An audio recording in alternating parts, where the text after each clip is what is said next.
Hello, কেমন আছেন সবাই? আশা করছি সবাই খুব ভালো আছেন। মাটন কিন্তু কম বেশি সব বাঙালিরাই আমরা পছন্দ করে থাকি। এখন যদিও স্বাস্থ্যের কথা চিন্তা করে মাটনটা খুব কম খাওয়া হয়, তো সেদিন অল্প একটু মাটন রান্না করেছিলাম। রান্না করার জন্য মাটনটিকে খুব সুন্দর করে আমি ধুয়ে নিয়েছি এবং যা যা মশলা লাগে, হলুদ গুঁড়ো, মরিচ গুঁড়ো, জিরে গুঁড়ো, ধনিয়া গুঁড়ো, আদা বাটা, রসুন বাটা এগুলো দিয়ে এবং সামান্য লবণ দিয়ে খুব সুন্দর করে মেখে নিচ্ছি। মেখে নেওয়ার সময় আমি সামান্য একটু সরিষার তেলও ব্যবহার করেছিলাম। আর আমার রসুন বাটাটা শেষ হয়ে গিয়েছিল, এর জন্য আমি রসুনের কুচি করে দিয়েছিলাম। এটা আসলে কোনো সমস্যা হয় না, কারণ রান্নাটা হতে অনেক সময় লাগে, এর মধ্যে কিন্তু খুব সুন্দরভাবে সেদ্ধ হয়ে যায়। তো এবারে ওটা আমি ম্যারিনেট করে রেখে দিয়েছি বেশ কিছুক্ষণের জন্য। এবার আমি একটি প্যান নিয়ে তাতে গোটা গরম মশলা, এলাচ, দারচিনি এবং সামান্য একটু শুকনো মরিচ ফোড়ন দিয়ে তাতে 1 কাপ মতো পেঁয়াজ কুচি এবং 2 টেবিল চামচ পেঁয়াজ বাটা দিয়ে সেগুলোকে একটু কষিয়ে লাল হয়ে আসলে তাতে ম্যারিনেট করে রাখা মাটনটা দিয়ে দিলাম। এইবার আমি বাটিটা ধুয়ে সামান্য একটু জল দিব, তারপর মাটনটাকে খুব ভালো করে কষিয়ে নেব যতক্ষণ পর্যন্ত এই জলটুকু শুকিয়ে না যাচ্ছে এবং মাটন থেকে বেশ কিছু পানি বের হবে, সেগুলো একদম শুকিয়ে তেল বের হয়ে আসবে। সে পর্যন্ত আমরা এটাকে রান্না করব, মানে কষিয়ে নেব।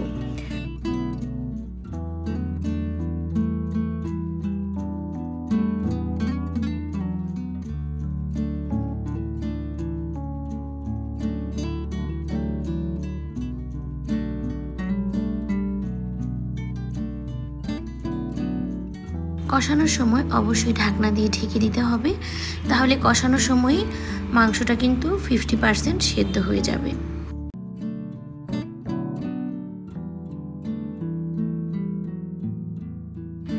এই পর্যায়ে মাংসটি পুরোপুরি কষানো হয়ে গিয়েছে, কারণ আমরা দেখতেই পাচ্ছি যে জলটুকু শুকিয়ে গেছে এবং মাটনের গা থেকে যে জলটুকু বের হয়েছিল সেগুলো শুকিয়ে গেছে। এবার আমি ঢাকনা দিয়ে ঢেকে আরও 5-7 মিনিটের মতো এটাকে রান্না করে নিব।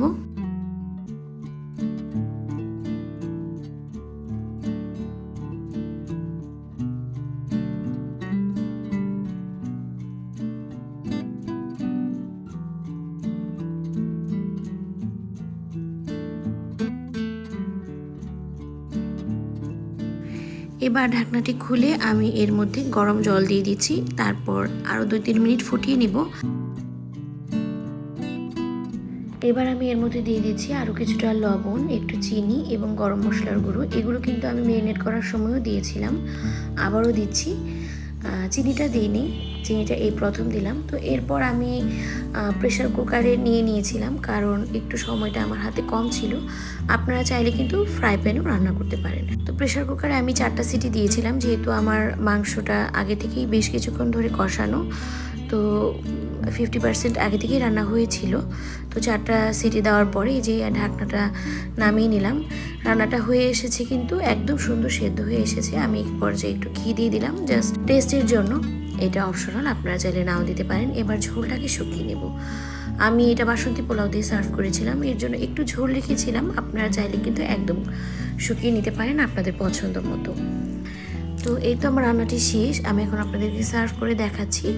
কেমন লাগছে আপনারা অবশ্যই কমেন্ট করে জানাবেন।